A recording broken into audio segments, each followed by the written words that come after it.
Hello, കഴിഞ്ഞ പ്രാവശ്യത്തെ മഞ്ഞൾ തലക്കൽ വീഡിയോ ഇട്ടപ്പോൾ ഞാൻ പറഞ്ഞിട്ടുണ്ടായിരുന്നു അതിൻ്റെ സെക്കൻഡ് പാർട്ട് വരുന്നുണ്ട്, എല്ലാം കൂടി ഒരു വീഡിയോയിൽ കൊള്ളില്ല. അങ്ങനെ ഇവിടുത്തെ കുറച്ച് ഈ ഒരു ഭാഗത്ത് കുറച്ച് മഞ്ഞൾ കളക്കാണ്ടായിരുന്നു. അപ്പോൾ അതിന് വേണ്ടിയിട്ട് ഞാൻ അവിടുത്തെ കുറ്റിക്കാടൊക്കെ ഒന്ന് മാറ്റി കൊടുക്കുകയാണ്. അതിനുശേഷം ഇപ്പോൾ അവിടുന്ന് മഞ്ഞളൊക്കെ കളച്ചെടുക്കുന്നുണ്ട്. ഇവിടുന്ന് അത്യാവശ്യം കുറച്ച് കിട്ടി.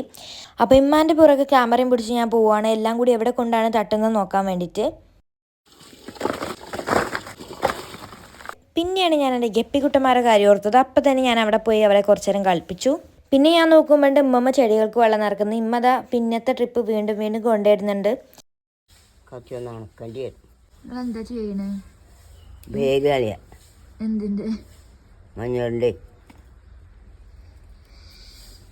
ഈ വിത്തൊക്കെ ഇങ്ങനെ പൊടിച്ചുവിട്ട. ഇപ്പം നിങ്ങൾ കണ്ടത് മഞ്ഞൾ പറിച്ച് പിറ്റേ ദിവസത്തെ കാഴ്ചയാണ്. അത് കഴിഞ്ഞ് മഞ്ഞൾ ക്ലീനാക്കി പുഴുങ്ങി, പിന്നെ അത് കട്ട് ചെയ്തു, പിന്നെ അത് ഉണക്കിയെടുത്തിട്ട് നമ്മൾ പൊടിച്ച് നല്ല ശുദ്ധമായ മഞ്ഞൾ ഉണ്ടാക്കിയെടുത്തിട്ടുണ്ട്. അപ്പോൾ ഇത്രയേ ഉള്ളൂ ഇന്നത്തെ വീഡിയോ. ബൈ.